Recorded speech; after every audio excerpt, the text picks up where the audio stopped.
since the world itself is becoming more and more, as the forefathers said, Vasudhaiva Kutumbakam, actually it is becoming more like a family, coming closer and closer in a physical sense, in a non-physical sense. The contagion effect of whatever is happening in the US or for that matter anywhere else tends to affect us much harder than what it was earlier. And to prevent any, or at least to reduce the impact of that, regulators have actually become far more proactive in that sense, and which is exactly the way it should be. And regulations itself has become far more proactive, and you know, when you look back at the way the Reserve Bank managed the 2008 crisis in India, I think a fair bit of thought would have gone into that, and the impact on India was far less than what it could have been otherwise. So proactive regulatory effort or regulatory action is very critical for us to protect the businesses and the country from some of these risks which we cannot really control. And over a period, laws have also become more and more stringent and focusing a lot more on the areas of corporate governance and so on. Now obviously the recent changes in the company law itself has increased the onus of the directors and the key managerial personnel to a fairly significant level. And therefore their life has become far more difficult, and they no longer enjoy the same kind of easy life as it was possible about a few years ago. Now, while the fact of the matter is that risks have become more and more complicated, the world has become more and more complicated, fortunately a lot more tools and techniques have also got developed in the past few years. New softwares have come about, new mathematical tools and techniques have emerged, which actually help you to manage the risks. When I look at risk management itself, it's partly a science and partly an art. These tools and techniques and software can manage or address the science part of it. But the art part of it is really when it comes down to the gut feel and the managerial decision taking and capabilities, which is a very, very human issue. Now, how do you build a software to substitute gut? It is not possible, right? So that has to be basically through the process of skill development and managerial development and risk awareness, which is really critical in these days. I think risk per se used to be a very sideline function which you were deputed to if you were no good elsewhere. That has now moved to a lot more towards the central part of the organization. So therefore, there is a need for us to have better quality of chief risk officers. There was a survey which was done by Accenture a couple of years ago, and worldwide, about 98% of the organizations have a chief risk officer, compared to somewhere in the 60s and 70s, which was about 5 years or 10 years ago. So there is a growing awareness, there is a great need for us to have better skill development and experience sharing in the area of risk management in order to address this gut feel or the art part of it, which can never be replicated, of course, because each risk in a context of an organization tends to be a little different. The other factor is that organization culture itself plays a very important role in risk creation, mitigation and management.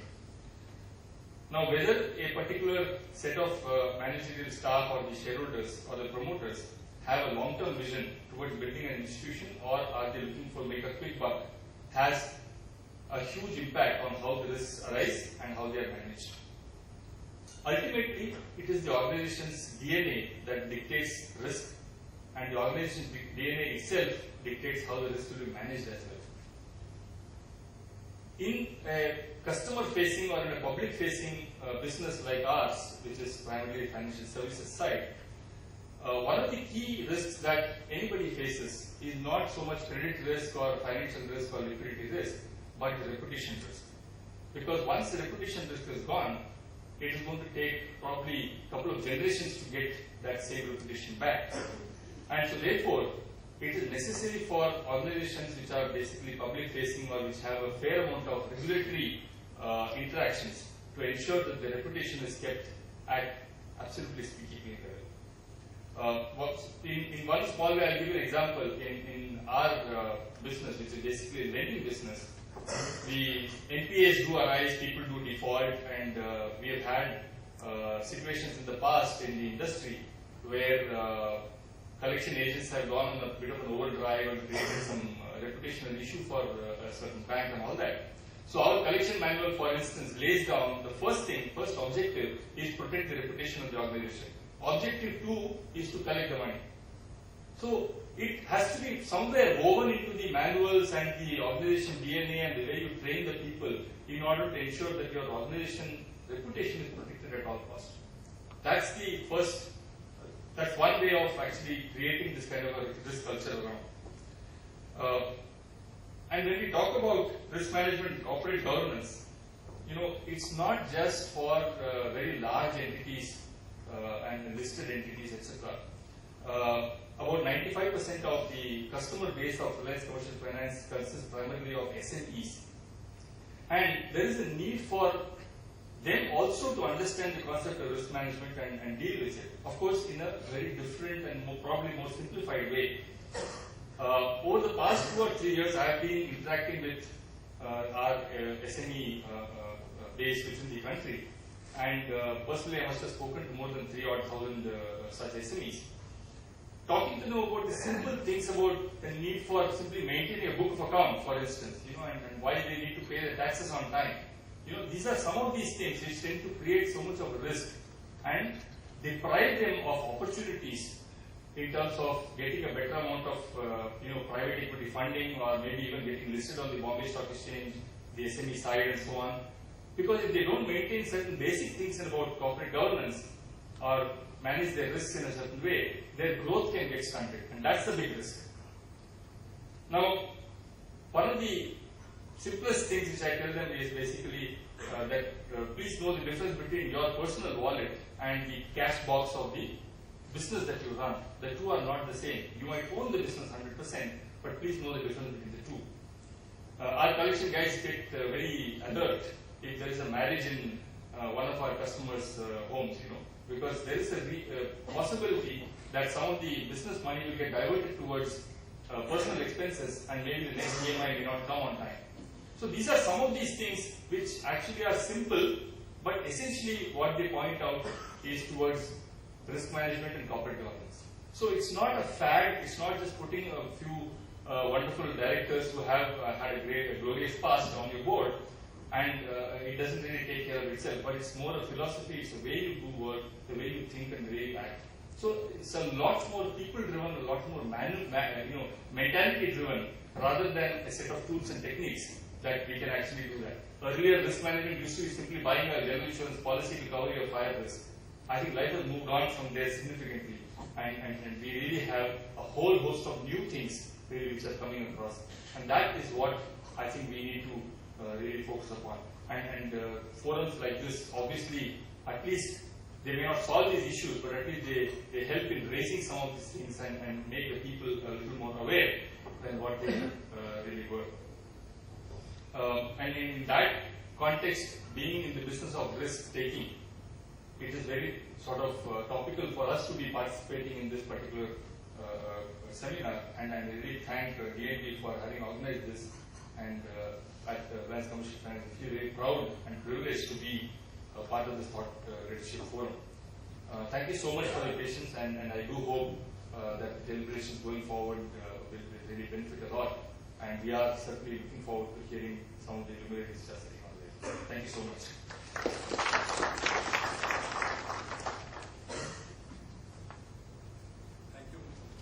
Thank you, Mr. Srinivasan. I'm now going to introduce our next speaker, Mr. Ashish Kumar Chauhan, MD and CEO of BSE Limited. Ashish is MD and CEO of BSE Limited, which is the largest exchange in the world in terms of number of stocks listed. He's also driving a technological turnaround of the exchange, and I'm sure he's going to talk about it. It's now become amongst the fastest exchanges in the world. And the BSE SME exchange will completely, I think, revolutionize the way equity is made available to small businesses in the country.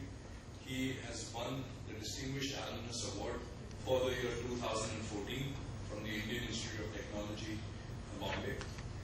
He also been ranked amongst the top 50 chief information officers of the world by several magazines and institutions between 2005 and 2009, including the CIO magazine in the US, Information Week US, etc.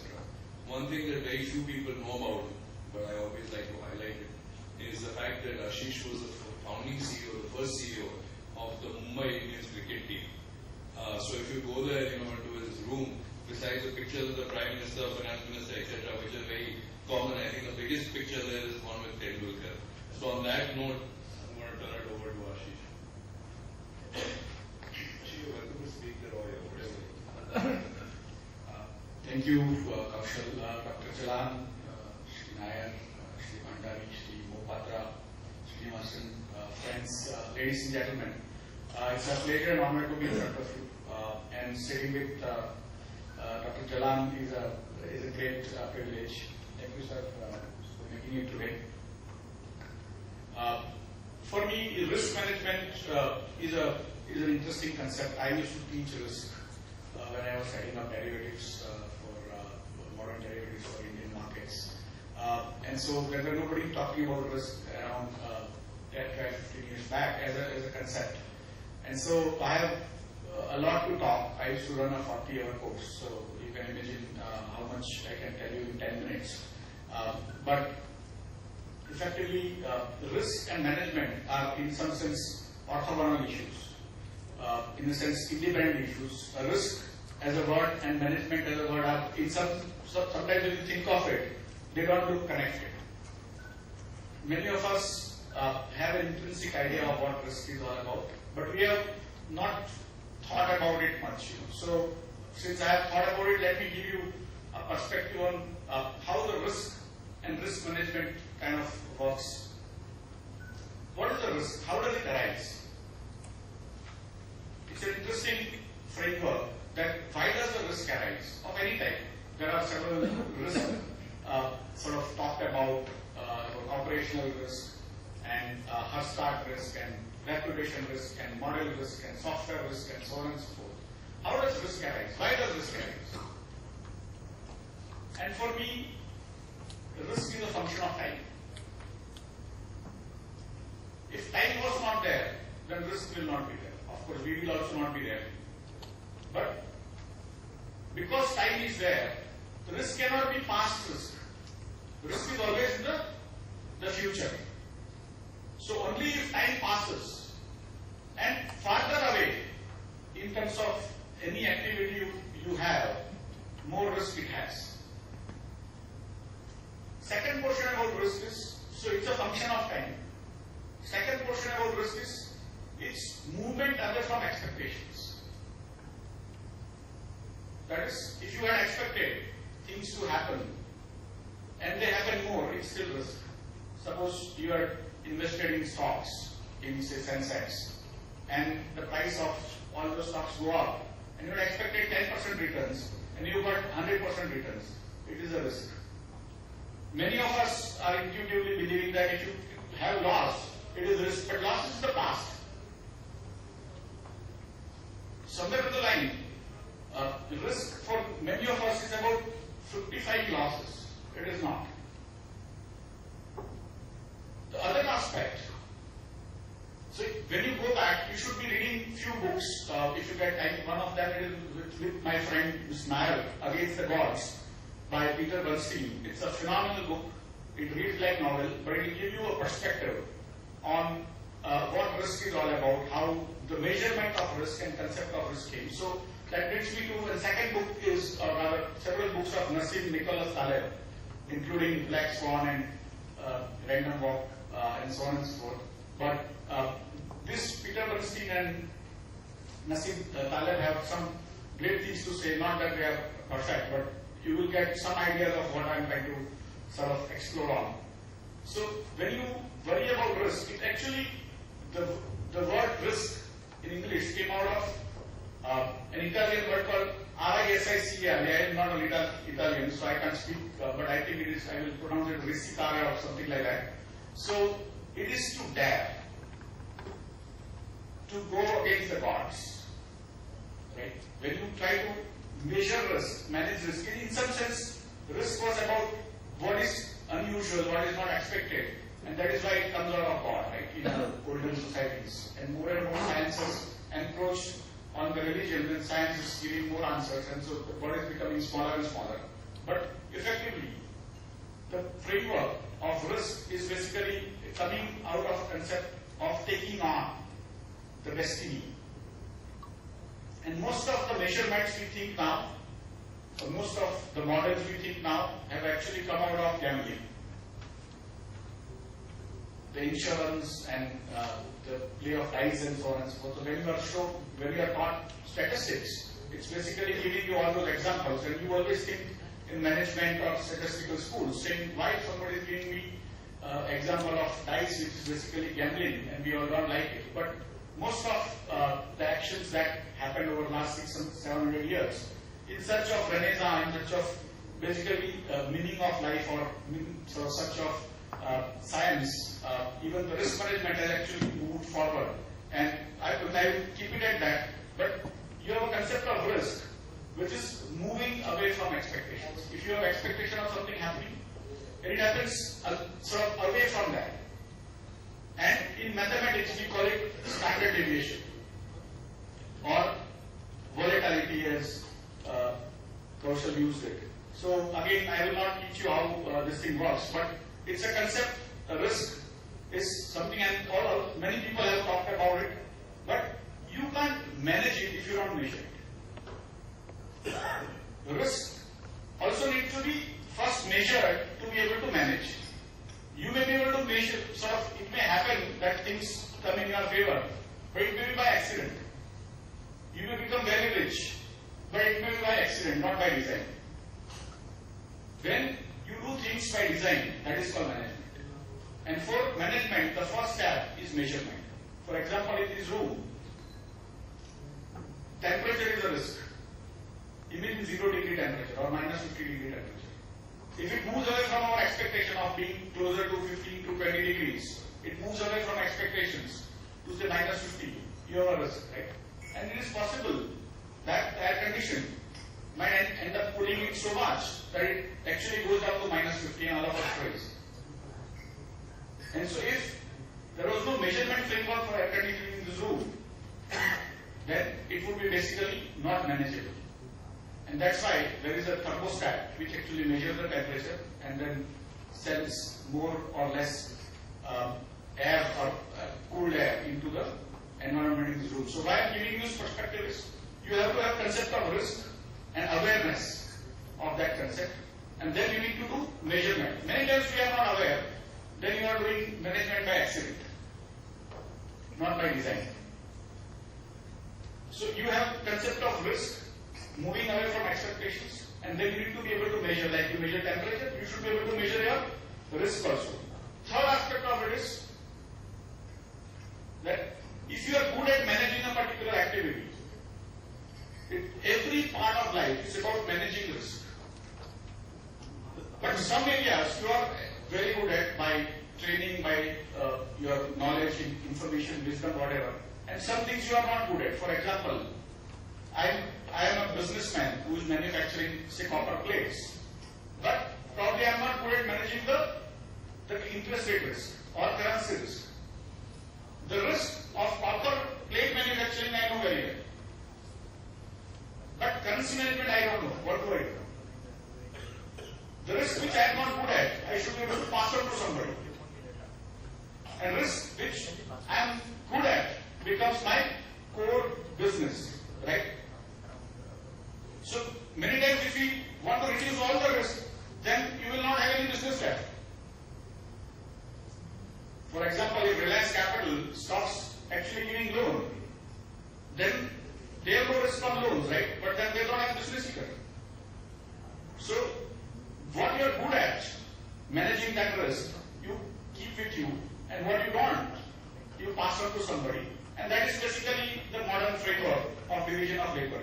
That who is good at manages that portion, who is not good at manage, then he doesn't manage that portion. So I just wanted to be aware that risk is a concept which you need to be aware, then you need to measure, then you need to manage, you need to have frameworks to manage what you want to manage, what you don't want to manage. And then in the risk itself, as I think Deep Botticelli said, you have known knowns and you have known unknowns and then you have unknown unknowns. And it was made fun of, it is still made fun of most of the time. But unknown unknowns is now, what is that risk? Every model, every software you get, every credit rating agency, when it does things, there is still a portion which will move away from expectations. And that is that delta, that is that God, that is still there, which we can't manage. Why you can't manage this? Because time is passing and you can't predict future, and so on and so forth. Right? So that is basically, you are trying to predict future by trying to have models that, and in most of these models, we tend to believe that past is a good guide to the future. Because when you measure volatility, what are you measuring? You are measuring the past behavior of a phenomenon. And then you are saying similar behavior will happen in future, so it will not move beyond a particular point, and so on and so forth. So you are assuming, you are taking the past, you are seeing the past behavior and saying that it will be good guide to future. Most times it might be, but sometimes it will not be. So be aware, any model, any high cost software or low cost software or any astrologer gives you anything, please be aware that it may still be away from expectations at some point. And you may have a lot of expectations, so you